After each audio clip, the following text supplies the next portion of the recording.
नमस्कार साथियों। Last year भी अपन ने इस फंड का रिव्यू किया था। तब इस फंड ने पिछले कुछ सालों में इन्वेस्टर को मायूस ही किया था। खैर रिसेंट में अभी फंड में काफ़ी कुछ चेंजेस हुआ है। तो चलिए अब इस फंड का फ्रेश रिव्यू करते और देखते हैं फंड आगे कैसा परफॉर्म कर सकता है। मिड कैप ने लास्ट 3 ईयर में 18.75% का रिटर्न दिया है, जबकि इस फंड ने केवल 12.6% का एनुअलाइज रिटर्न दिया है। खैर केवल फंड का रिटर्न देखकर डिसीजन लेना बिल्कुल गलत है। हमें फंड मैनेजमेंट द्वारा ली गई रिस्क को देखना भी उतना ही जरूरी, क्योंकि मिड कैप फंड वैसे भी रिस्की होते हैं और ये फंड अगर ज़्यादा रिस्क ले रहा है तो इस फंड में बने रहने का कोई मतलब नहीं होता। चलिए देखते हैं फंड के बेसिक, रिस्क रेशो, रिटर्न और पोर्टफोलियो मैनेजमेंट, फंड की फ्यूचर पोटेंशियल ग्रोथ एवं करंट फंड की रेटिंग। फंड के बेसिक की बात करें तो ये फंड 2 दिसंबर 2013 को लॉन्च हुआ था। फंड का बेंचमार्क है निफ्टी मिड कैप 150 टीआरआई। पहले फंड का नाम था PGIM India mid cap opportunity fund, जबकि अभी 2024 से फंड ने अपने नाम से अपॉर्चुनिटी शब्द को हटा दिया है। अपॉर्चुनिटी फंड वो फंड होते हैं जो थोड़े अग्रेसिव होते हैं, क्योंकि ये फंड ट्रेंड्स के अकॉर्डिंग इन्वेस्टमेंट स्टाइल चेंज कर सकते हैं।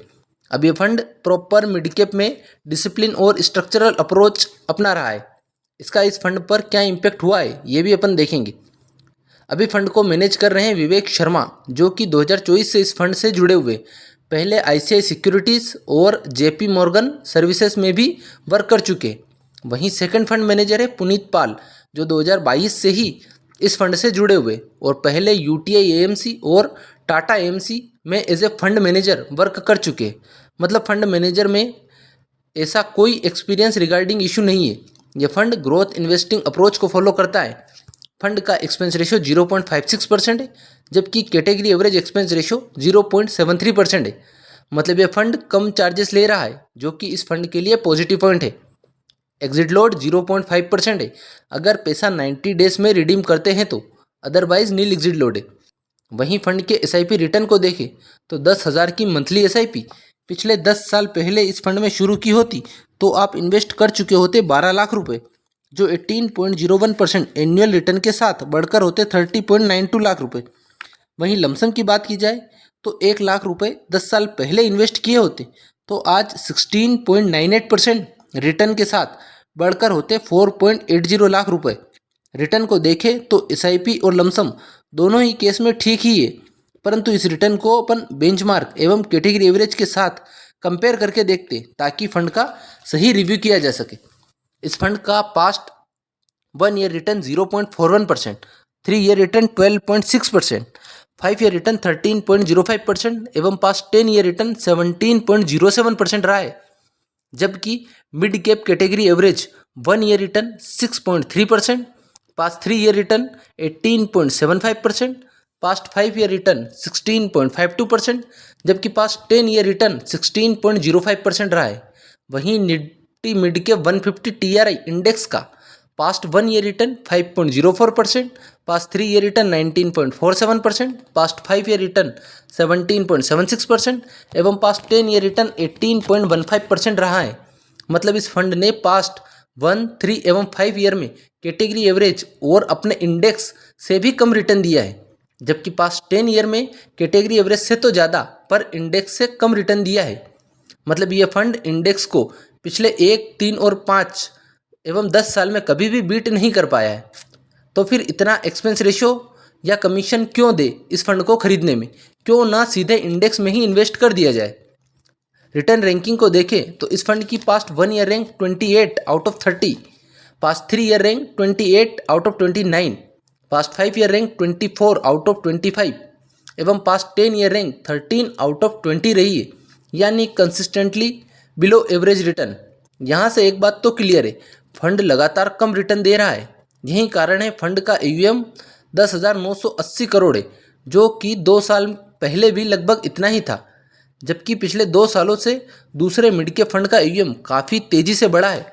खैर 10,900 करोड़ AUM भी कम नहीं होता। तो क्या कारण है इतने सारे लोगों का इस फंड में इन्वेस्टमेंट करना? कहीं ये फंड बहुत ही कम रिस्क तो नहीं ले रहा है?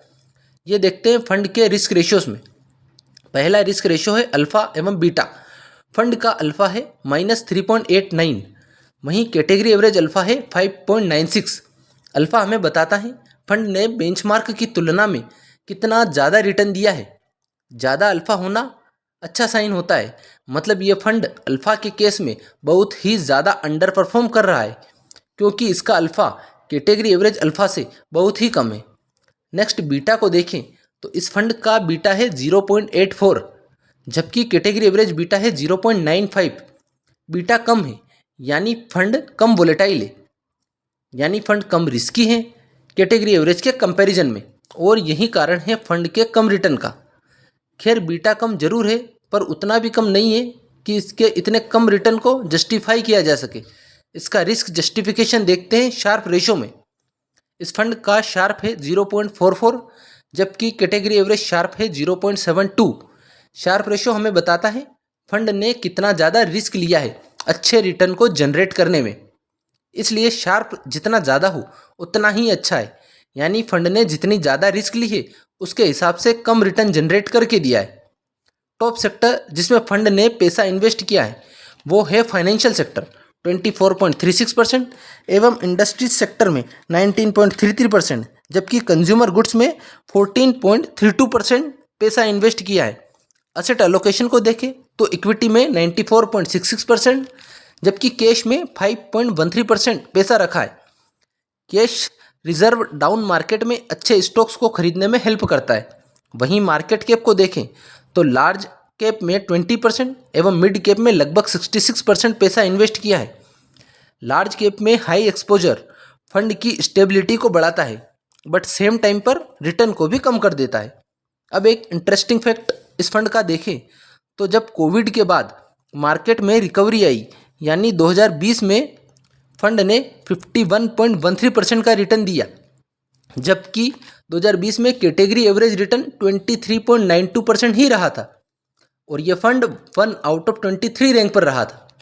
सेम 2021 में फंड ने 66.92% का रिटर्न दिया और कैटेगरी एवरेज 44.79% का रिटर्न ही दे पाया था, यानी फंड 2021 में भी फर्स्ट आउट ऑफ 24 रैंक पर रहा था।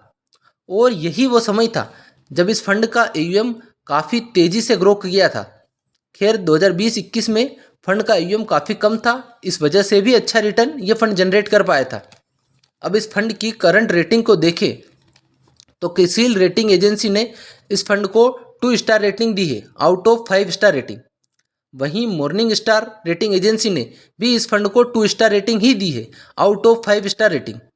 वहीं वैल्यू रिसर्च ऑनलाइन ने इस फंड को केवल 1 स्टार रेटिंग दी है आउट ऑफ 5 स्टार रेटिंग, यानी फंड की रेटिंग, पास्ट परफॉर्मेंस एवं रिस्क रेशो उतने अच्छे नहीं है। ये फंड कम रिस्की जरूर है, इसलिए आप LTCG और STCG को ध्यान में रखते हुए अपना फैसला ले सकते। वीडियो कैसा लगा कमेंट में अवश्य बताएं, लाइक शेयर एवं सब्सक्राइब करें। Thank you.